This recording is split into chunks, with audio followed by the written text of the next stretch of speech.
everyone, it's Shel from Paper Octio Studio, and today I'm sharing with you days 27 and 28 of the Artist Trading Card a Day Challenge for the month of June 2017. And I'm starting out with this day 27 with a card that has some carbon black paint scraped onto it from the previous card that I did, which I didn't want to waste the paint. So I just scraped it onto a blank card, thinking I would use it later, and today's later. So I'm going to use some Dylusions paints on it, and you see me squirting water in the Dylusion paint as soon as I open it up. That's my new way of keeping it from going all curdled.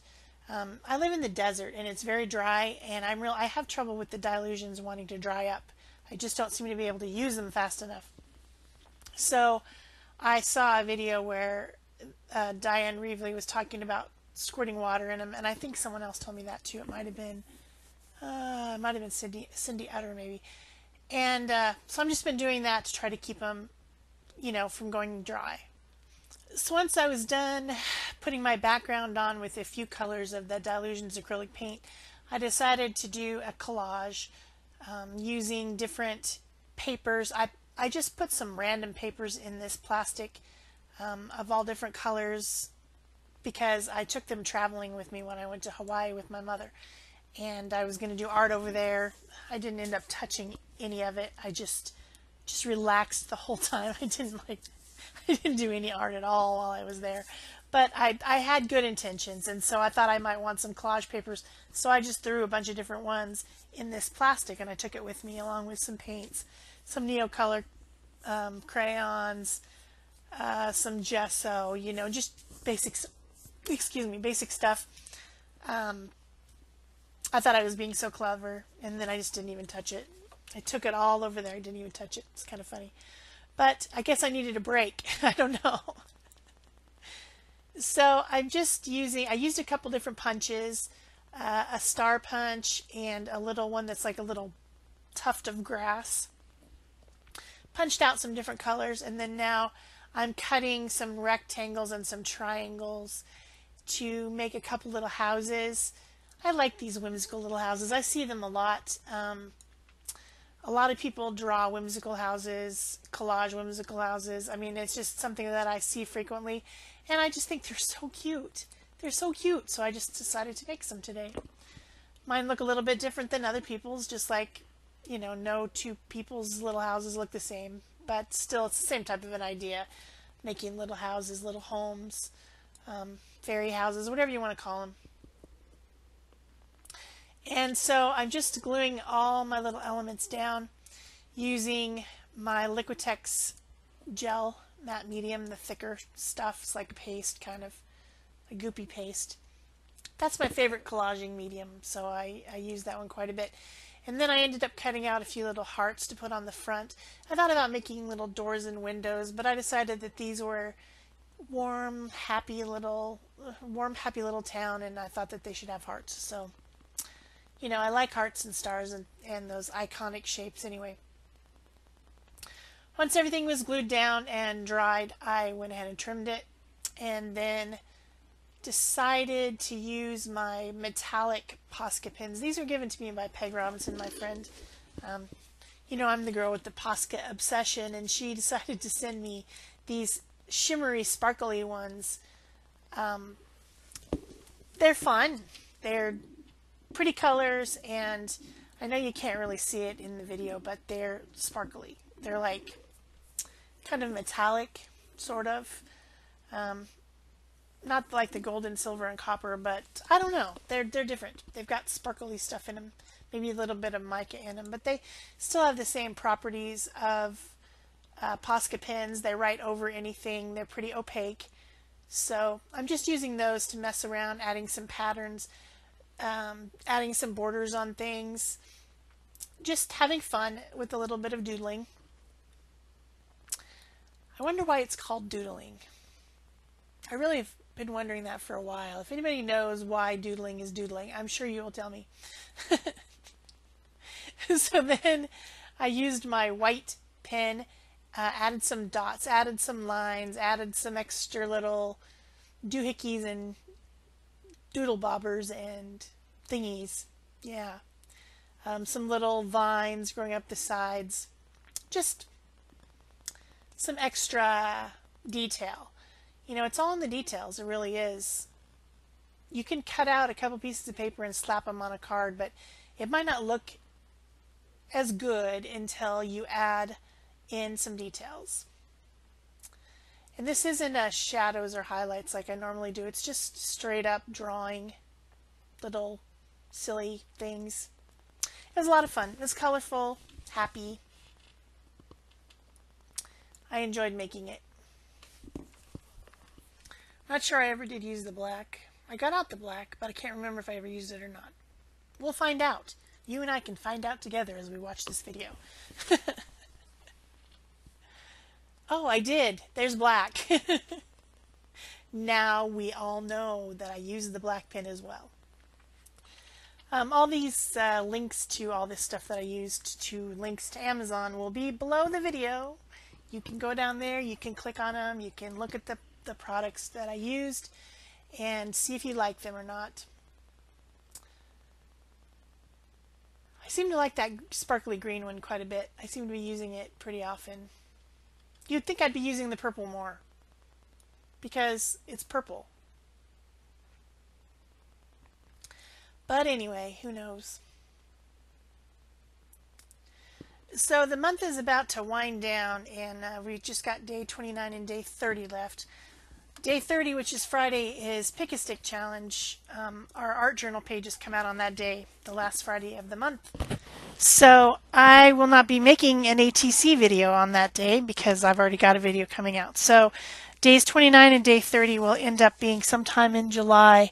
And looking at the beginning of July, I've already got the Canvas Corp Brands traveling journal coming on the 1st and another cute little video coming on the 2nd. So the day 29 and day 30 will probably be on July 4th, Independence Day for those of us in the United States, also known as Fireworks and Barbecue Day. So I did finish this up, adding a couple little stickers from the Tim Holtz stickers that I've been using a lot for these. I think it says "We Dream of Peace," and that is true.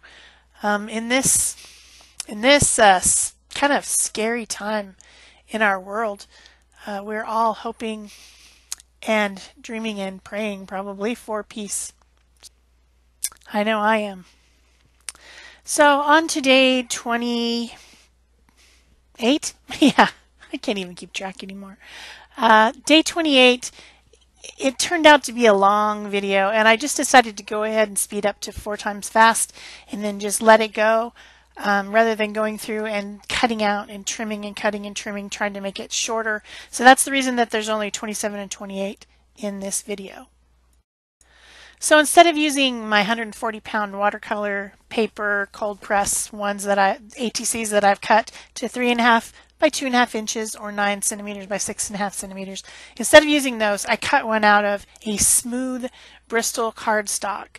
This is something that I have from my card making days. It's a solar white, I think is the color of it, because I'm having this ongoing saga with myself and everything with these alcohol markers. And I know I've talked to you guys before about the alcohol markers, and you guys all said, oh, you need to swatch them and you need to print out the Spectrum Noir charts, and you need to swatch all your markers so that you'll understand the coloring system. So I did that, and then I realized that I had I think it's the brights, the pastels, the darks, and something. I had 4 sets that I had got for Christmas from my friend, and that wasn't even half the markers. And I just have this thing about having all the colors. It's like I can't stand it when I don't have all the colors. It really just drives me crazy. It's like, you know, with the Dylusions paints and with the, you know, they come out with new colors all the time. Tim Holtz just came out with new Distress Oxide colors. I don't even have the old colors. So if I even start, then I'll have to get all of them. So it's like this weird little thing I have. So after I swatched onto my charts, I was so sad. It's like I don't even have half the markers. I don't even have hardly any purples, and I was whining. And then I remembered that my mother had given me $100 bill for Christmas, and I had been saving it. Just, I didn't spend it. I just wanted to buy something special with it. So my friend Peg, she told me that this company, and I think it's called Crafters. Anyway, they had them on sale. They had Spectrum Noir markers on sale. And on the sale, they were basically about $1 a piece. And so I thought to myself, I'm going to be clever. I'm going to buy the other 12 sets of 6. That should be all the markers, right? That should be all the markers. So I did that, and they came, and I was so excited, and I got them all out, swatched them, and as you can see from my charts, I still don't have all the markers. Oh my gosh. I did research. I had to research to find out why don't I have the rest of them. I have all 4 sets, plus I have the 12 sets of 6. That should be all of them. No, it's not. There's 2 more 24 sets. One of them is called Vintage and one of them is called Naturals. Who knew? I didn't know. So I still don't have them all. So that's my little rant. Dang it, I still don't have them all. And I don't have the money to buy the other 2 sets either. So yeah, I'm just going to have to look at my charts. But anyway, the whole point of that crazy long story is that I decided to play with the markers. And so I made a sketch on this Bristol type of cardstock. It's a smooth cardstock with my Pentel Graph Gear 1000 drafting pencil. And then I just cut that part out because it was already way too long. And then I used my Pitt Faber-Castell illustration pens. Now those are an India ink, so when they're dry, they're permanent. And that's something you have to remember about the alcohol markers is they will bleed stuff. If you stamp with the wrong ink or you draw with the wrong pen, they're going to bleed it out because they're juicy and strong and they've got alcohol and they'll soak it up. So I used the Pitt pens with the India ink in them, and that worked perfectly. And I used the medium and the small and the extra small to make my illustration, which is a girl with flowers in her hair. I don't know why. That's just what I decided. Oh, I wanted to try. There's a lot of flesh tones in the set. Very random. When you swatch them, you would think, okay, number 1's going to be lightest and number 9's going to be darkest. But that's not necessarily the case. Strangely, they jump around, but I have all my swatches now, so now I can tell by looking at the chart which colors I can put together visually. So I may not go 1, 2, 3, or 4, 5, 6. I might jump around. I might go into the corals, or I might go into the pinks. And